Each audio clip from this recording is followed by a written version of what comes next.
إيراد حديثين وردا عن نبي كان قدره عظيما ونسبه كريما وصراطه مستقيما قال في حقه ولم يزل سميعا عليما الله عليه إن الله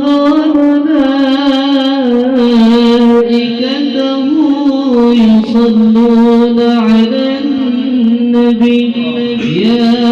أيها الذين آمنوا صلوا عليه وسلموا تسليما اللهم